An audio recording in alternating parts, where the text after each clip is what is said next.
Hello everyone. आज हम कर रहे हैं नंबर सिस्टम की एक्सरसाइज 1.2। जी हाँ, एनसीईआरटी क्लास 9th। और ये फर्स्ट क्वेश्चन देखिए। फर्स्ट क्वेश्चन में आपसे पूछता है state whether the following statements are true और फॉल्स। ट्रू फॉल्स बताना है और जस्टिफाई भी करना है अपने आंसर को। 3 पार्ट्स हैं, तो पहले हम बात करेंगे क्वेश्चन फर्स्ट पार्ट की। फर्स्ट पार्ट में पूछता है every rational number is a real number. तो यहाँ पर एक डायग्राम मैंने बनाया हुआ है जिससे इस तरह के क्वेश्चन आसानी से आप आंसर कर सकते हैं। इसमें फर्स्ट और थर्ड पार्ट हम पहले करेंगे, उसके बाद हम सेकंड पार्ट करेंगे। तो इसमें देखिए every rational number is a real number. तो यहाँ पर आप देखेंगे रियल नंबर को अगर हम एक डायग्राम के हिसाब से समझें तो उसको 2 हिस्सों में डिवाइड किया जा सकता है। एक आपका है रेशनल नंबर और दूसरा है आपका इर्रेशनल नंबर। ये हम पहले से जानते हैं और इसमें कोई भी पॉइंट्स कॉमन नहीं होते। रेशनल अगर है तो रेशनल नहीं होगा, अगर रेशनल है तो इर्रेशनल नहीं होगा। ठीक है। और रेशनल नंबर को फर्दर हम कैटेगराइज कर सकते हैं। उसके अंदर और भी कुछ नाम होते हैं नंबर्स के। तो rational number which is divided by capital letter Q. ठीक है। तो उसके अंदर पी बाई क्यू की फॉर्म के नंबर्स होते हैं। तो इसके अंदर आता है एक इंटीजर, यानी इंटीजर्स को भी हम पी बाई क्यू की फॉर्म में लिख सकते हैं। तो इंटीजर्स भी सारे रेशनल नंबर ही होते हैं। और जो होल नंबर हैं जिसके अंदर ज़ीरो और नेचुरल नंबर होते हैं तो वो भी सारे रेशनल नंबर की तरह लिखे जा सकते हैं। और लास्ट में जो आपका नेचुरल नंबर है उसको भी हम रेशनल नंबर की तरह लिख सकते हैं। तो जब भी आप एवरी रेशनल नंबर है, कुछ और नंबर बताना हो तो आपको इस तरह से येस और नो किस तरह से करेंगे ये थोड़ा समझा देता हूँ मैं आपको। अगर आप नीचे से यानी आप छोटे बॉक्स से ऊपर की तरफ जाते हैं, यानी आप नेचुरल से आपको बोलना पड़े कि क्या नेचुरल नंबर सभी हैं, क्या सभी नेचुरल नंबर होल नंबर हैं, तो आप कहेंगे येस। क्या सभी नेचुरल नंबर इंटीजर हैं, तो आप कहेंगे येस। क्या सभी नेचुरल नंबर रेशनल नंबर हैं, तो आप कहेंगे येस। क्या सभी नेचुरल नंबर रियल नंबर हैं, तो आप कहेंगे येस। तो इस तरह से नीचे से ऊपर जाएंगे तो आप कहेंगे येस। ठीक है ना, यानी ट्रू होगा। कहने का मतलब ये है ट्रू होगा। इसी तरीके से सिर्फ ऐसा ही नहीं है कि ऐसा ही हो, अगर आप अब डब्ल्यू की बात करें, यानी अगर हम होल नंबर की बात करें तो होल नंबर से अगर आप कहते हैं कि क्या ये इंटीजर है, तब भी आप कहेंगे येस। क्या ये रेशनल नंबर है, तब भी आप कहेंगे येस। क्या ये रियल नंबर है, तब भी आप कहेंगे येस। तो नीचे से ऊपर जाते वक्त हमेशा आपको येस कहना। लेकिन अगर मान लीजिए जैसा इस क्वेश्चन में कि every irrational number is a real number, तो यहाँ से अगर इर्रेशनल नंबर की बात करते हैं तो यहाँ से भी हम ऊपर नीचे से ऊपर जा रहे हैं हम, तो यहाँ भी हम क्या बोलेंगे, येस बोलेंगे। ठीक है। तो यानी कि ये बात अगर होगी तो येस होगी, ट्रू होगी। तो इसलिए जो फर्स्ट आपका पार्ट है इसका, तो उसको हम ट्रू बोलेंगे। ठीक है। एक तरीका है इसको समझने का। हम नीचे से ऊपर की तरफ जाएंगे, यानी छोटे box is a part of the big box. ठीक है ना। तो natural number box is a part of the whole number box. Whole number box is a part of the integer box. Integer box is a part of the rational box and rational box is a part of a real box. Similarly irrational number box is a part of the real number box. तो box के हिसाब से आप इसको समझ सकते हैं।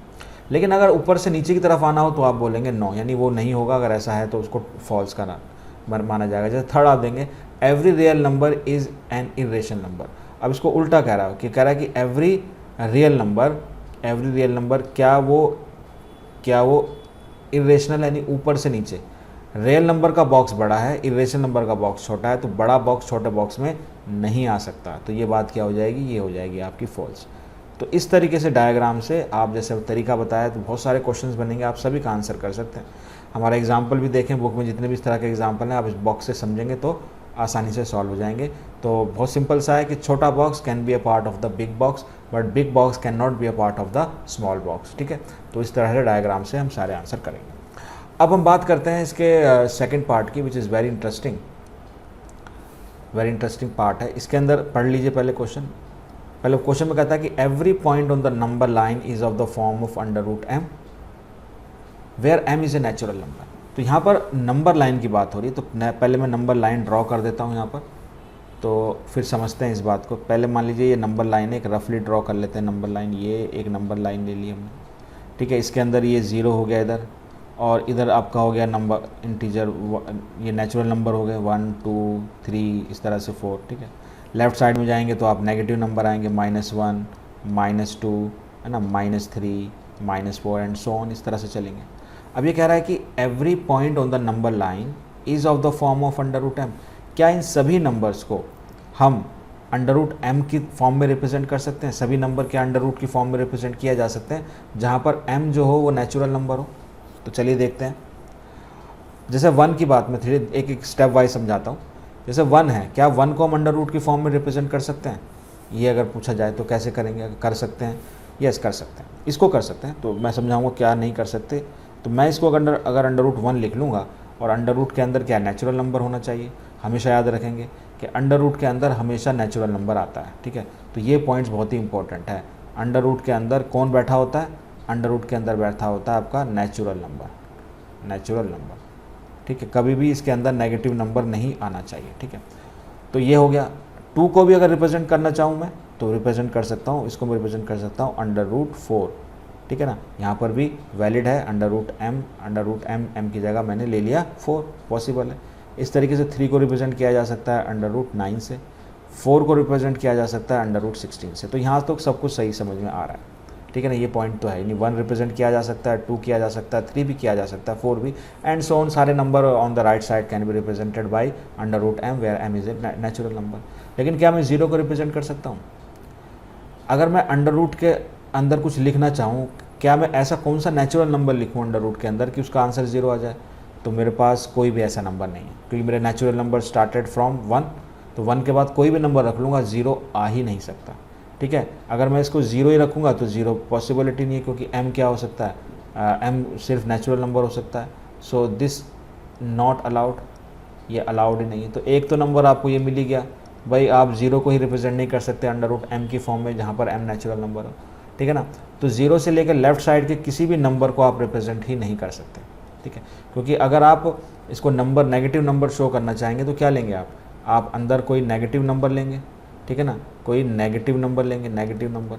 और याद रखिए कि स्क्वायर रूट के अंदर अगर कोई नेगेटिव नंबर है तो ये आपका नंबर रियल नंबर को रिप्रेजेंट नहीं करता, ये रियल नंबर को रिप्रेजेंट नहीं करता, ठीक है। ये हमेशा याद रखना है, बड़ी क्लासेस में काम आएगा। Not a real number allowed नहीं है स्क्वायर रूट के अंदर, नेगेटिव नंबर अलाउड नहीं है, तो नंबर रिप्रेजेंट नहीं किया जा सकता। तो सेकंड का हम आंसर क्या करेंगे? सेकंड का आंसर हम करेंगे कि इट इज़ फॉल्स, हम इस तरह से इसको रिप्रेजेंट नहीं कर सकते। तो ये आपका क्वेश्चन नंबर 1 था। आई होप सभी को अच्छी तरह से समझ में आ गया होगा, और अगर कोई भी आपको डाउट हो तो आप कमेंट में पूछ सकते हैं। So this is your question number 2, और इसमें कहता है कि are the square roots of all positive integers irrational? क्या पॉजिटिव इंटीजर्स के स्क्वायर रूट सभी इरेशनल होते हैं? तो पहला आंसर मैं लिख देता हूँ क्लियरली, नहीं, ठीक है। पहला आंसर ये हो गया। If not, give an example of the square root of a number that is a rational number. तो ऐसे एग्जाम्पल दीजिए जिसका स्क्वायर रूट, किसी नंबर का स्क्वायर रूट क्या ना हो? इरेशनल ना हो, रेशनल हो। तो ऐसे बहुत सारे एग्जाम्पल्स हैं। तो इसमें ये क्या रहा था, इसके अंदर ये कह रहा था कि क्या square root of all positive integers, तो पॉजिटिव इंटीजर्स क्या होते हैं? 1, स्क्वायर रूट ऑफ 1 यानी कहने का मतलब स्क्वायर रूट ऑफ 2, ये इरेशनल होता है। स्क्वायर रूट ऑफ 3 इरेशनल होता है। स्क्वायर रूट ऑफ 4 रेशनल होता है। क्यों? क्योंकि इसकी वैल्यू क्या होती है? 2 होती है। एक एग्जाम्पल हो गया आपका, ठीक है। इस तरह से स्क्वायर रूट ऑफ 5 इरेशनल होता है, बिल्कुल, ठीक है, कॉमा लगाते चलें बीच में। इस तरह से और भी जितने भी पॉजिटिव इंटीजर हैं लिख लीजिए सब आप। ये भी आपका इरेशनल है, ये भी आपका इरेशनल है, ये भी आपका अंडर रूट 8 भी इरेशनल है। ऐसे आएगा आपका अंडर रूट 9, जो कि होगा रेशनल, बिकॉज इसकी वैल्यू आएगी 3। तो जितने भी परफेक्ट स्क्वायर्स होते हैं उनका स्क्वायर रेशनल होगा, ठीक है। तो ये बहुत सारे एग्जाम्पल्स आपके हो गए इस एग्जाम में, ठीक है, ओके। तो answer no, and these are the examples of such numbers whose square root is not a rational number. It is an square root of all is not an irrational number but rational number. तो under root 4, under root 9, इस तरीके से under root 16 जो 4 के बराबर होता है, under root 25। तो numerous examples you can give, ठीक है। तो चलिए अब चलते हैं हम नेक्स्ट क्वेश्चन नंबर 3 की तरफ। So this is your question number 3, और इसमें कहता है show that under root 5 can be represented on the number line. Under root 5 जो कि एक इरेशनल नंबर है, उसको आप नंबर लाइन पे आपको शो करना है। तो यहाँ एक नंबर लाइन मैंने ऑलरेडी दिखा दी है। तो इस तरह के नंबर जो होते हैं रेशनल नंबर, जैसे अंडर रूट 2 हुआ, अंडर रूट 3 हुआ, अंडर रूट 5 हुआ, इसको हम नंबर लाइन पे शो कर सकते हैं। उसका एक खास तरीका होता है, ठीक है।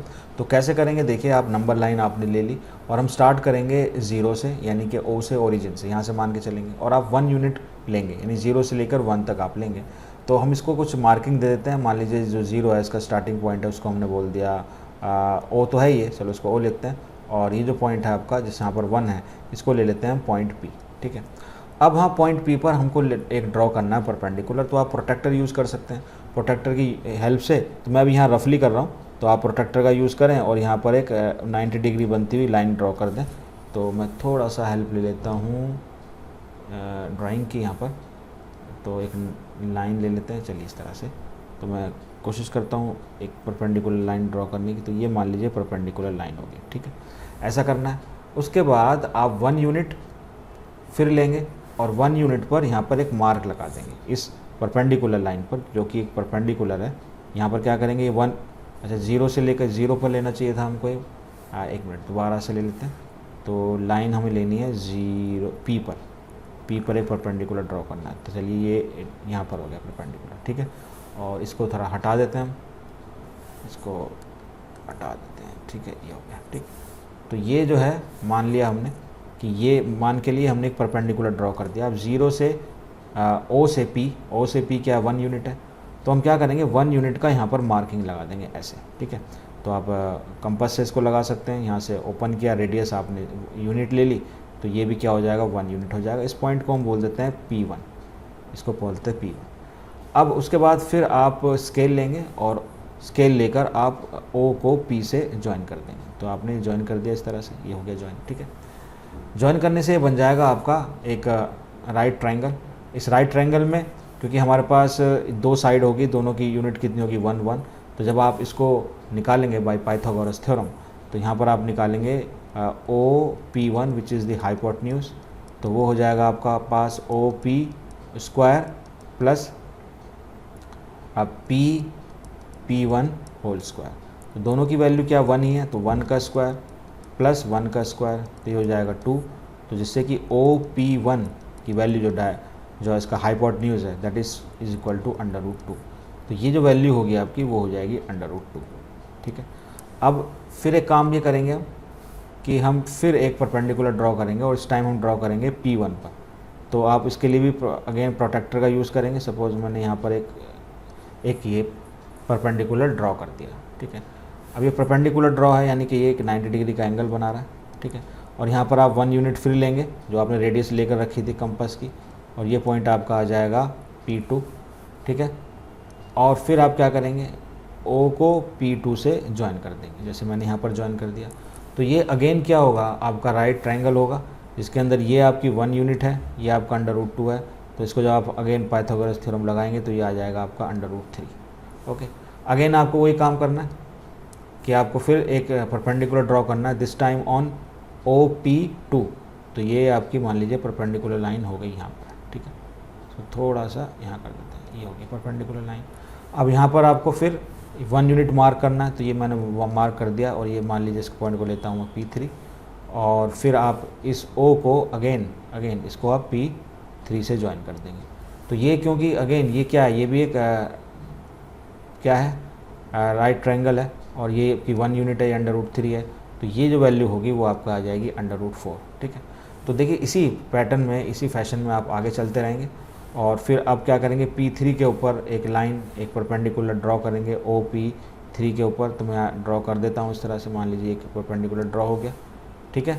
तो ये मेरा हो गया परपेंडिकुलर, और इसमें आप लेंगे 1 यूनिट अगेन, ये 1 यूनिट हो गई, और ये आपका हो गया P4, ठीक है। फिर आप लाइन से क्या करेंगे, OP4 को ज्वाइन कर देंगे, ठीक है। 1 यूनिट, ये √4 हो गया।